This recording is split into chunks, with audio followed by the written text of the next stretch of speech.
episode of the Masters of Communication, where we have set out to gather insights from the pioneers of PR and communication world, from harnessing the power of AI, navigating crisis, or leveraging the fine art of storytelling.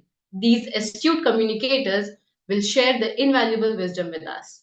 Our first guest for the day is Vineet Handa, founder and CEO of Kaizzen. Thank you, Vineet. Thank you for joining us and welcome to the Masters of Communication.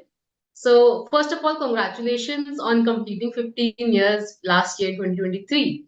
So, as the year 2023, how did it shape up for you at Kaizen and overall for the comms and PR industry in terms of business growth, the impactful work, and the recognition? Thanks, Saumya, first of all, and the brand equity as a platform to giving me this opportunity. Yes, 15 years, Kaizen completed 15 years, which I personally feel is an achievement where we started versus where we are today. From one sort of I won't say garage, but one room office, two people. And today we are approximately 200 people, seven offices, including our office in Dubai. Probably we are the only independent agency who's sort of looked outside now and trying to spread our wings globally. As far as the PR industry is concerned, has worked really closely across platforms. And when I say platforms, it means right from earned to owned to sort of bought, spent, everything. Whether it's influencer, digital, and I think that is the journey which has made our industry, which is the PR and the comms industry, a unique one. I always talk about another very interesting aspect. How many advertising agencies tried to get into PR, but they failed? Almost all. And so, when I really look at our industry, the PR industry, we have something, we have a strength which is earned, which is, the public relations, which nobody can bring in. And I think that's something which we have to keep our strength as a strength, but build around other things around, other services around. So that's how. But it has been a great year for the industry and us, and I'm really thankful for that, for clients to trust us. Let's talk about technology. AI is the big buzzword right now, be it AI, generative AI.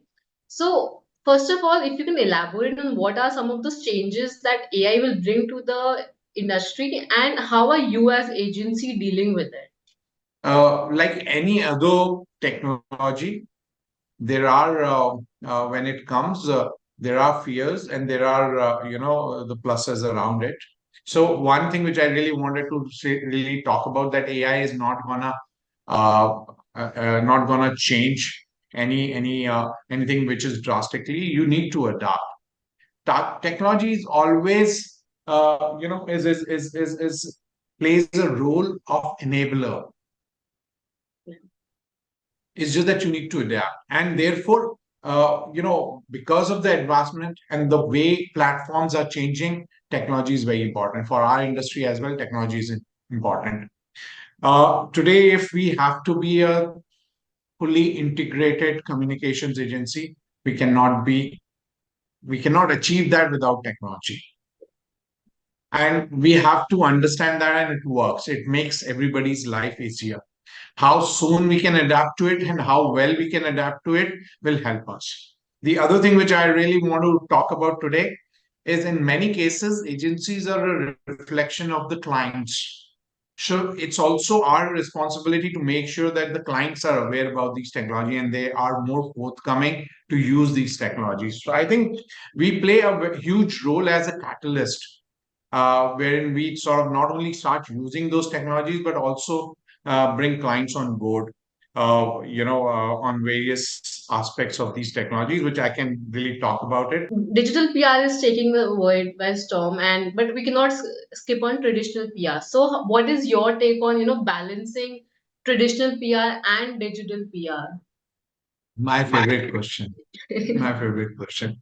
So I'm a very strong believer, as I earlier said, that as an industry, PR I'm also sitting on a PRCI as a secretary.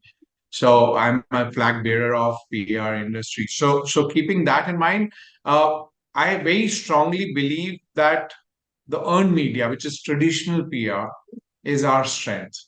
And in India, as a market, it's one of the most unique markets in the world where everything coexists. Print still works. Uh, if you really see broadcast work, you talk to clients and they would say, no, print is important. We need print. You talk to the C suite, they'll say, hey, I want to be in Economic Times, right? Yeah. And I know for sure you being part of that group, you would understand, how it works. So that's one part, which is the other market where print media is growing, India. You still see the vernacular numbers are growing, right?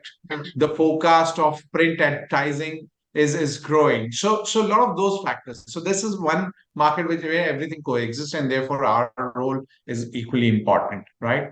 Now, when it comes to the future, I personally feel that things gonna change. Platforms will become more important.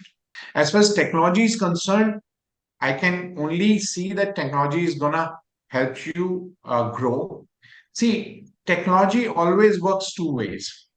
Technology is a devil, but technology also brings the solutions, right? Now, deepfake is a technology devil, right? And that's how it happens. But only technology can find out a deepfake as well, right? Yeah. So from a fake news to deepfake to for an example, fake followers to the right numbers, right reach. Technology, you cannot work without technology in all of this, right?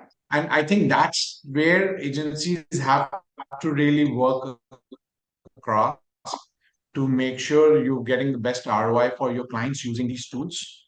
In crisis, technology helps solve your ORM tools. Without that, and as an agency, we can't survive, right? Listening is so important. You have technologies today which are integrated and understand print, broadcast, social, digital, online, you name it, and they would track it for you, put everything on one platform. I'm from a sort of a era where it was only print media which used to sort of break news or do things. In a crisis situation, there are times when we had a 24 hours to respond to a crisis.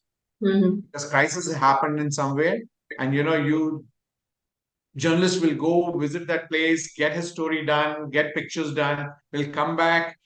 If he could catch the deadline of a print, he can. Otherwise, he will file it the next day. And you had that much time to work on your narrative around that crisis, Yeah. right? As a client. Today, you have only 24 seconds. Yeah. From a 24 hours to 24 seconds, that is the journey what technology has.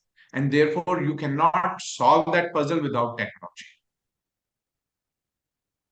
And I think that's the journey. That is something which is very important for us to understand and make sure that technology is enabler. So influencer marketing is right now taking place, and you mentioned, social media, technology, and influencers are playing a big part of it. B2B influencer marketing is also gaining prominence as a term, and as it's always been there, but as a term, it's gaining prominence.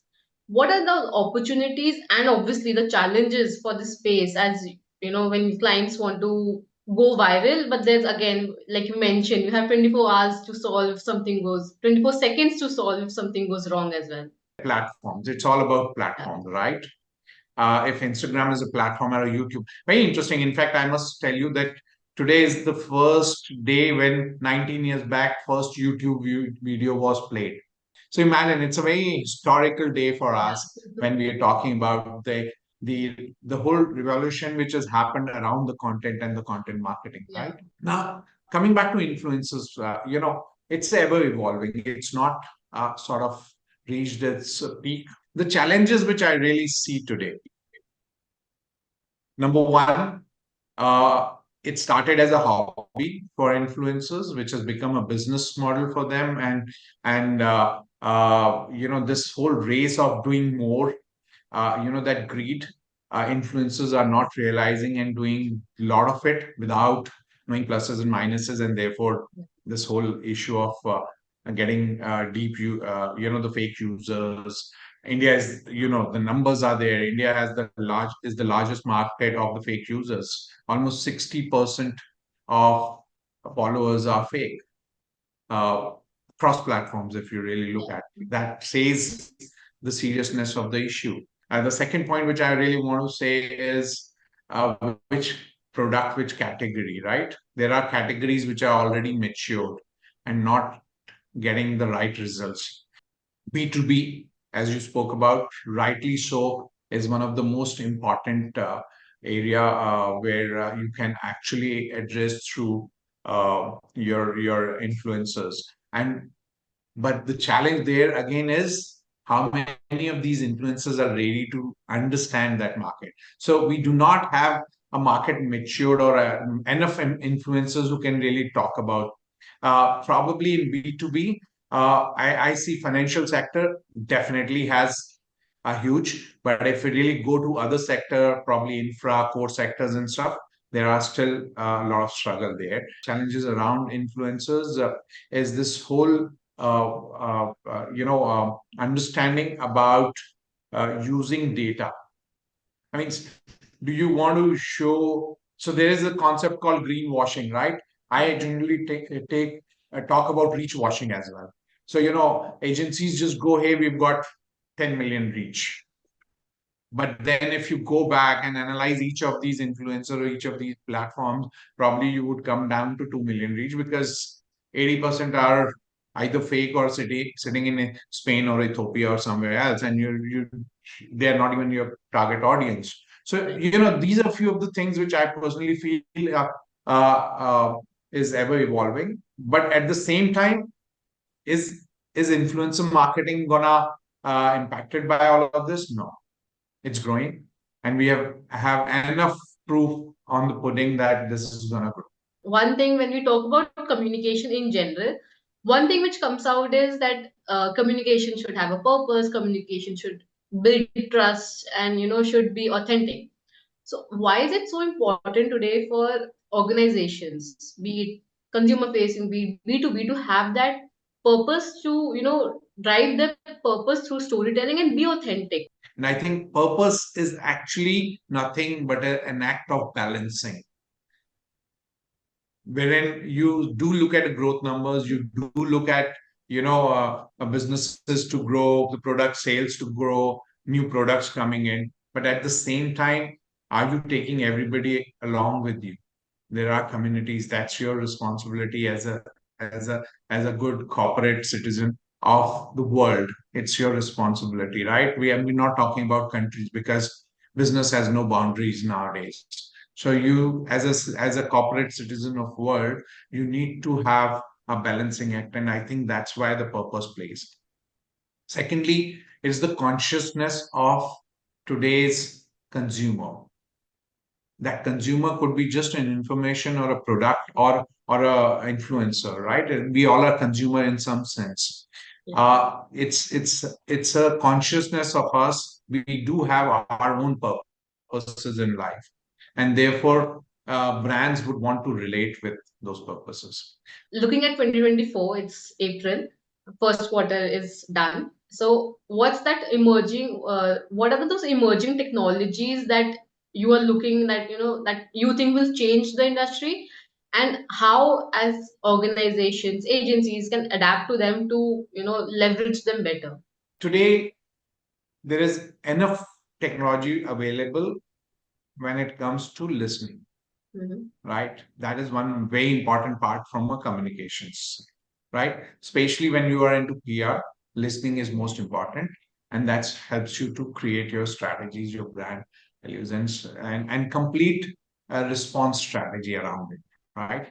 And there are enough tools. What is the most important part of this in 2024 is the people who can bring integration of various tools. There are few players who are available in that, but who can bring me the broadcast, print, social, digital, online, all together.